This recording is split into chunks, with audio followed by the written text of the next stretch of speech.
Happy Wednesday out there in Vol Nation. This is Frank. This is the House Furnished Sports Channel coming at you. It's portal season in basketball. Everything's hot and heavy, but it's really based on everything you read and see. There's two main targets, very realistic right now. And we could hear something on any of them at any time now. And what could be the perfect start to portal season for Tennessee. Make sure you hit the like.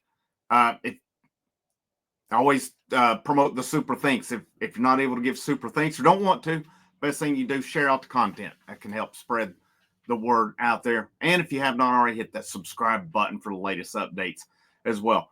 The big news today for Tennessee is it was said Joe Tipton on 3 reported that Tennessee's entire coaching staff was heading up to Maryland to meet with Ja'kobi Gillespie today.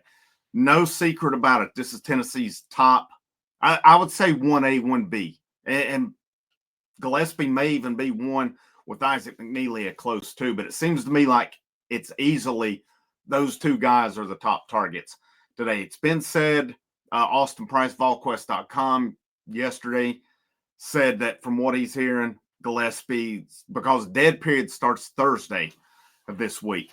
And I'm assuming it runs through the Final Four at that point. It's so silly. Why not just wait till after the Final Four for this stuff? It makes no freaking sense.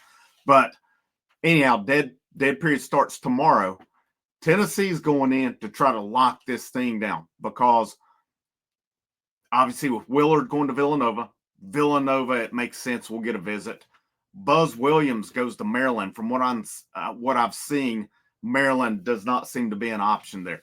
But there's teams like Kentucky, Florida, and more who have made contact with Gillespie trying to get him to visit. This seems to be, everything I'm reading. Tipton has said it. Pete Nakos has made the prediction both on 3 guys. Travis Branham has put in prediction for it. And then, of course, your VolQuest guys, Austin Price, Rob Lewis, Grant Ramey, have all said the same. All seem to think Tennessee lead right now or may know that Tennessee leads right now. But if you wait till after, they say that they think there's a chance it'll be April 10th before Gillespie makes any visits. But if you're Tennessee at that point, this has got to be, you've got to lock this one down. Can you lock it down today on the visit? I think it says a lot that the entire coaching staff is heading up to meet with him along the way. What that brings, it's a quick point guard who can score. And how will the assist, what does he add to it? He'll be a different type guard than Zakai Ziegler was along the way. And at no point I'm going to say it's an upgrade, but it brings a different dimension to it. Even if you get Gillespie and Isaac McNeely, yeah, that's a really good start. Is it better than Ziegler and Chaz Lanier? I mean, I think with any of them, it depends on the night. There'll be some nights they look better. There'll be some nights they don't. It's just the nature of it. You just lost 2 really good guards and a third one in Jordan Gainey to the portal. And I'm going to make a video here in a few minutes. There's a lot of talk about that 5th year. I'm going to set the record straight on that 5th year here in just a few minutes as I'll record some content and release it probably here within the next couple hours on that. But here's what we're looking at for Tennessee right now. You have up to 8 roster spots available.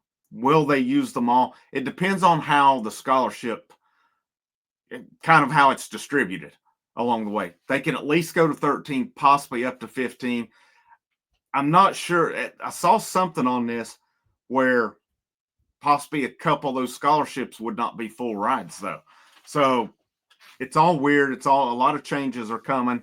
And they're voting on something on April 7th. I still need to check what that is. It is not the 5th year rule, though.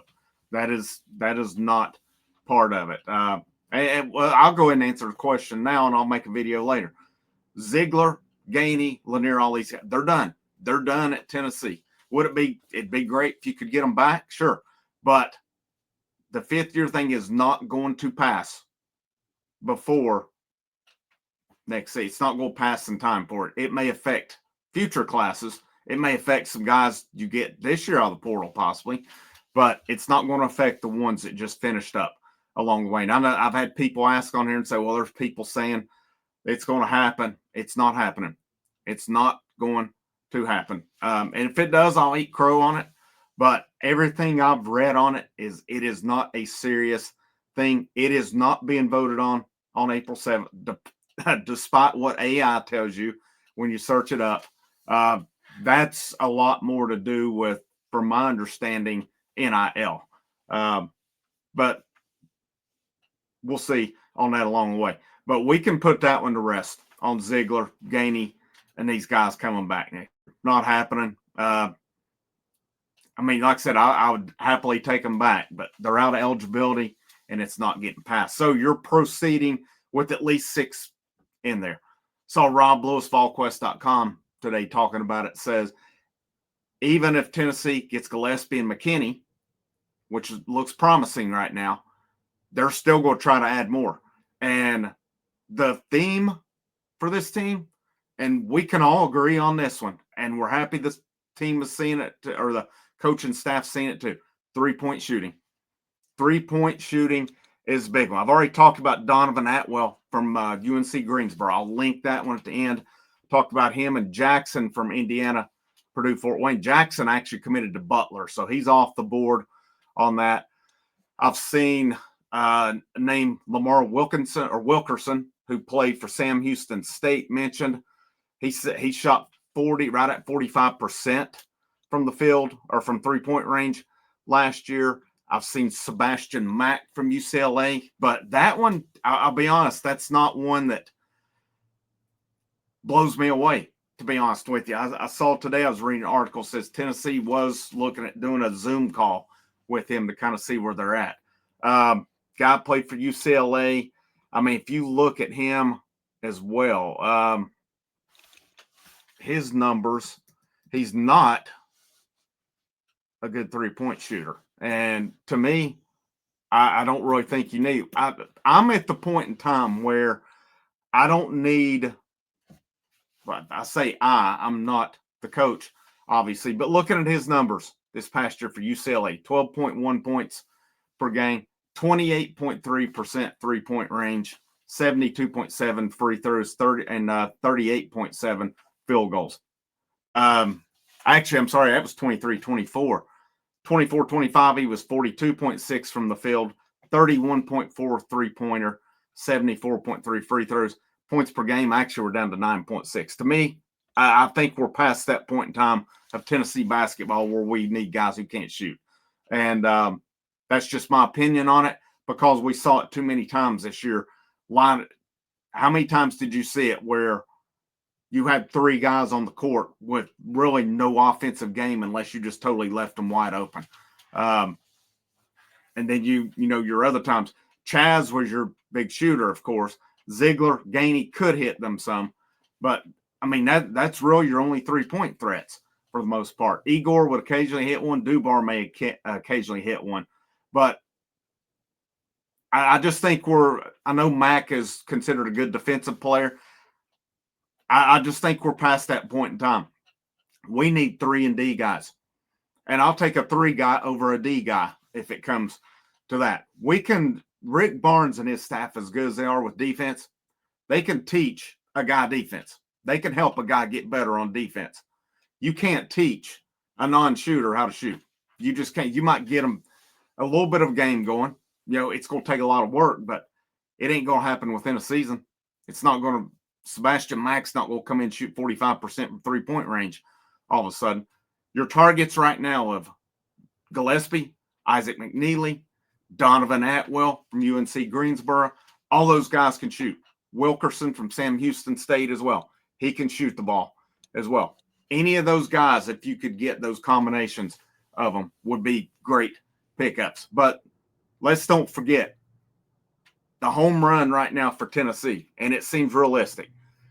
Ja'kobi Gillespie, Isaac McNeely. Gillespie, staff visiting him today. McNeely finished up his visit with Tennessee, I think it was yesterday. Louisville, who it's 2-team race supposedly between, has taken 2 guard commitments this week. I think that has to bode well for Tennessee along the way, whenever it is. And it's been said with McNeely that a decision could come at any time.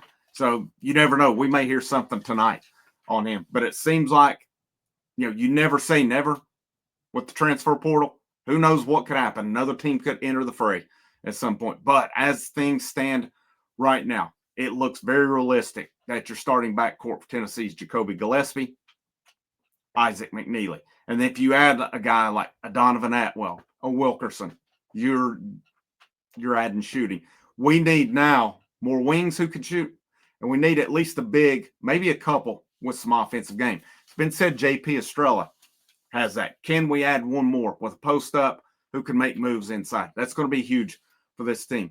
That's why, I don't think this team has hit their ceiling at the Elite Eight, because I think this coaching staff's saying, we need more shooting.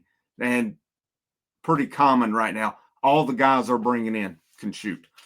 It's a good sign to me of a coaching staff that's still evolving at this point. And their defense their priorities defense, but you're starting to see that shift too of, we've got to have offense to go along with that defense as well. I'll bring you any more news that we hear on that, on portal, on Gillespie, on McNeely, or any other targets along the way as well. But you guys have a great rest of your evening. This is Frank, House of Orange. Like, share, subscribe. Check out the link in the description for the memberships, for the channel Patreon, or if you want to say thanks, bottom right-hand corner, super thanks. Those are greatly appreciated as well. But have a great rest of your evening, and I'll see you when I see you.